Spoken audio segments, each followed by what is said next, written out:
Okay, the next agenda item is Asa Gordon on the Right to Vote Act summary.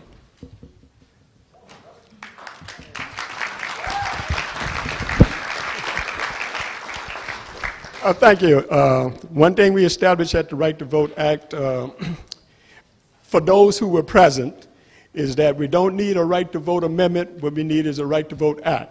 The difference is the Right to Vote Act is to enforce the malapportionment penalty that gives us, the citizens, the right to vote under the second section of the 14th Amendment. Now, at www.electors.us, easy to remember, www.electors.us is the website that addresses this issue. There are 3 green releases that relates to this issue at that website. And the lady who led us on the road to this, Pat Lamont, is that if you click on that, you'll see a clip where she announced her support for the Lamont campaign for this issue. Now, I would like to make an announcement that these press releases have already had a tremendous impact on a congressional effort that would have undermined one of the issues that we have, IRV. There was an amendment that had been proposed that would have rendered IRV unconstitutional. It was to constitutionalize winner take all. It was unfortunately put forth by some of the most progressive members of Congress. That bill has now been altered, and it has now dropped the provision that would have constitutionalized winner take all, and then now you Greens are the reason why, the word got back to me, that bill was altered. You have altered a congressional bill. I will be holding a Q&A session for those who attended, and anyone else who wants to come about this issue, at the John Mabee Hall that we have on the first floor, room in the student lounge, and room 1028 from 5 to 7. Now, one debate question, I'm going to be calling on the Greens to pass a resolution adopting, I put on everybody's, I think that's there, the Right to Vote Act. I want to put that before the Black Caucus when they meet in September, that this is our position on what should be done in order to effect our right to vote.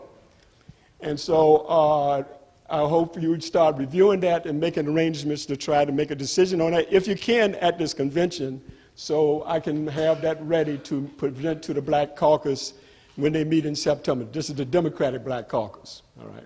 So if you get any questions about what is your position on a Right to Vote Act or Right to Vote Amendment, and they say, well, a certain Black Caucus has been talking about a Right to Vote Amendment, say, well, we have our own Black Caucus and they have a Right to Vote Act, and that Black Caucus is acting, said Frederick Douglass supported this position, so we will, if you don't mind, default to them. All right? Now,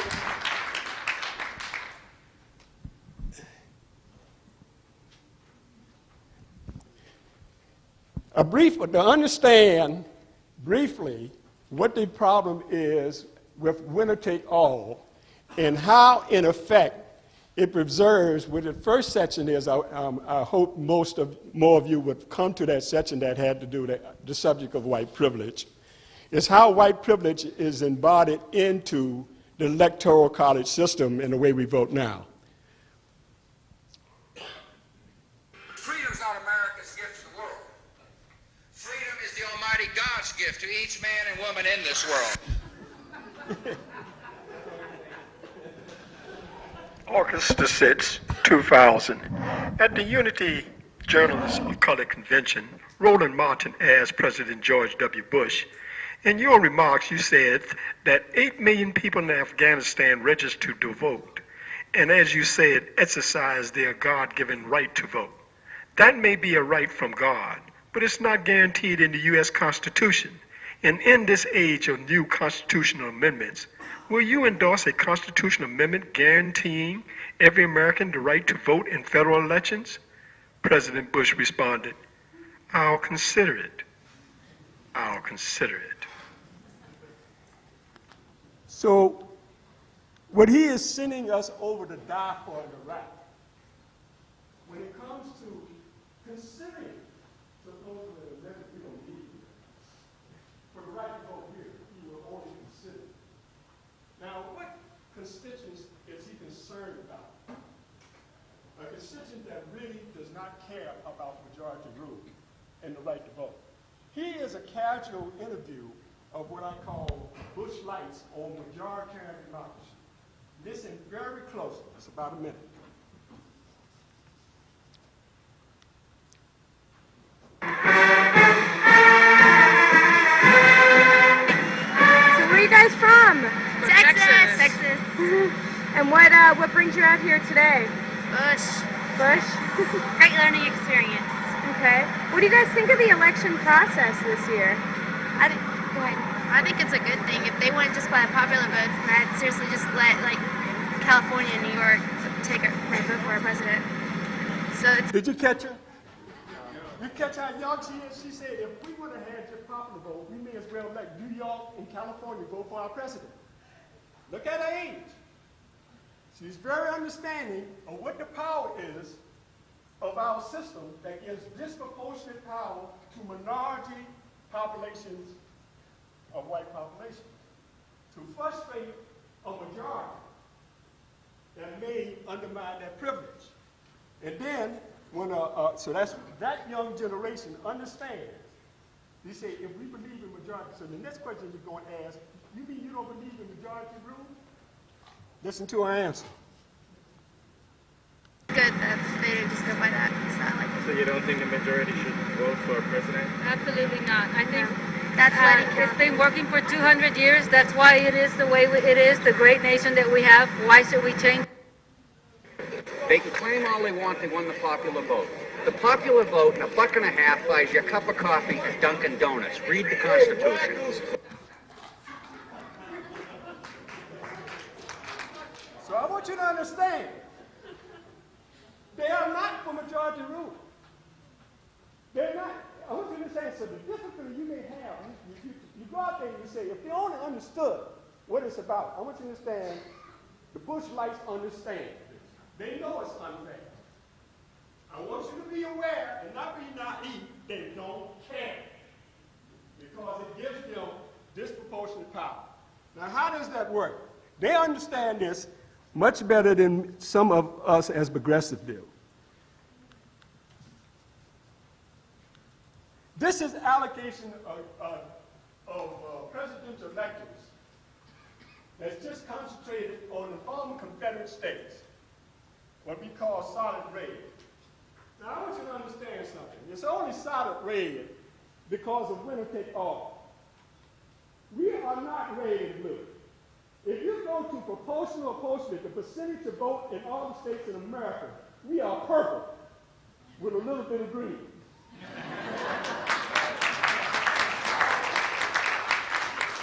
So first, to get green, we got to get the country purple. And to get them purple to recognize that Republicans are disfranchised in certain states, Democrats are franchised in other states, and we got to get back to what the original founding. Now look at this, break it down to the former Confederate states. Winner take all, under winner take all, the former Confederate states control 147 presidential electors. That's over half the electors needed to select the president of the United States. From the former 11 states of the Confederate, you got 50% already controlled by those states. Now, suppose you went to the district system. If you just look at the House of Representatives, just by the representatives, it's only a difference of 3 votes. 3. Now, if you go to the add in the Senate, which brings in that bias again, you only have a difference of about 15 votes, right? As opposed to 147. That's under the district system if we had it like that. Now, let's go to proportional apportionment. The Republicans would only get 80. The Democrats would have 64.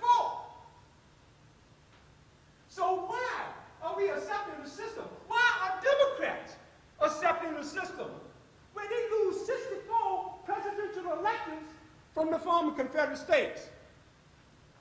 Here's the ugly reason behind it. I want to show you the percentage votes. These are the percentages. There is not one southern state, except for Texas, in which the Democrats get less than 40% of the vote. Why are you whites allowing over 40%? You know, the heck with the blacks being denied the vote. My question is, why are you whites allowing 40% of your votes to be cast out and thrown away? Why? Could this be the reason?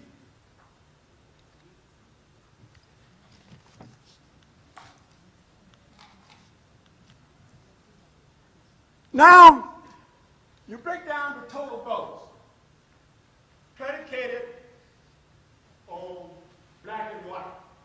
Break it down to black and white. And you begin to see what is occurring. This is still the Confederate States. 147 states.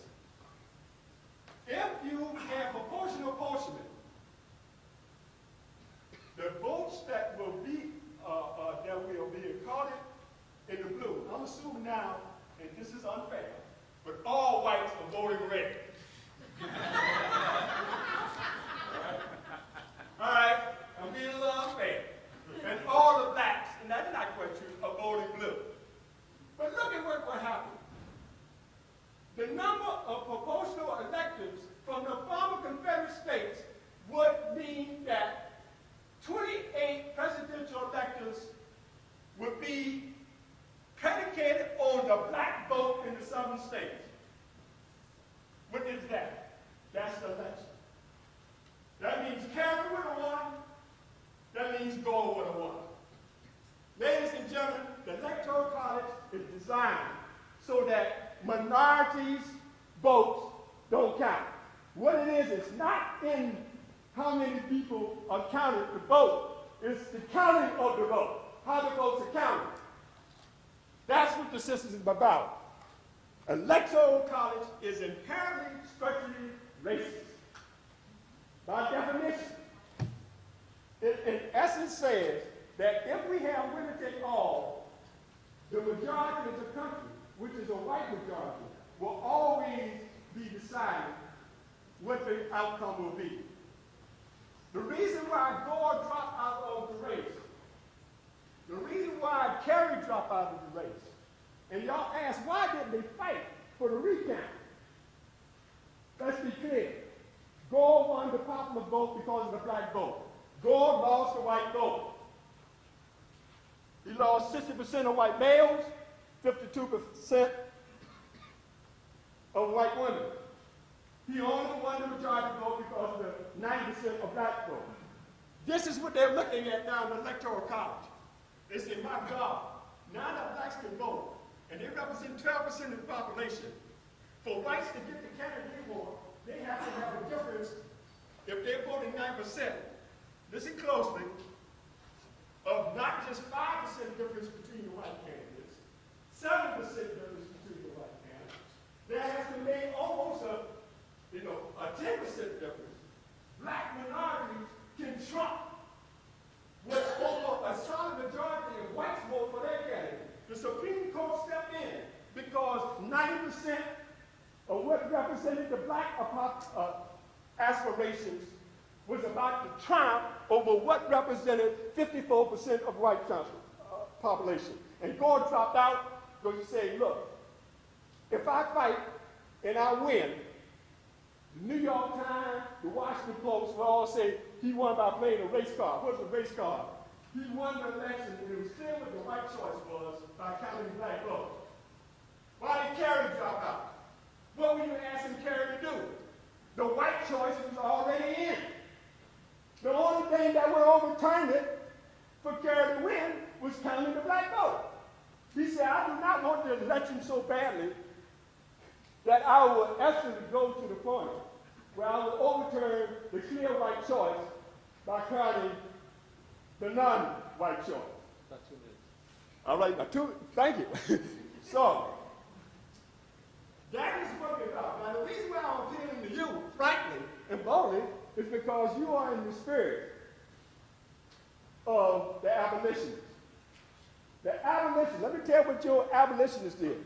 What whites did following the Civil War, when there was no black caucus, when there was no NAACP, there was no ACLU, the white abolitionists were the ones who passed this 13th, 14th, and 15th Amendment. And when they did it, they had to disfranchise all of the whites of the South who would not pass the amendment. They disfranchised their own race. The whites of the South gave the votes to the blacks, and the blacks voted in the 13th, 14th, and 15th Amendment. That's what white abolitionists do. The Greens are in the spirit about it. They did it, you know what they did? They asked, why would you do this? Disfranchise your own race. That debate was in Congress. I talked to it tonight. I showed you the papers of the debate at that time. And they said, we're doing it because that's what's fair. And so in the spirit of Thaddeus Stevens, in the theories of Charles Sumner, in the spirit of all of those white and black soldiers that sacrificed themselves in the Civil War, where this is their culmination of their sacrifice, that's what the legacy would have, the spirit of that abolitionism. You've already had Seth Green in defeating a bill. Now, the irony is, the proponents of that bill were all black caucus. So we get it wrong. We got it totally wrong. It took you white progressives out here to correct that wrong response by progressive black caucus. So we ain't got a monopoly on it, understand? So I'm going to thank you and hope that you will continue to support this process to enforce the second step in the 14th Amendment and the right to vote out. Thank you.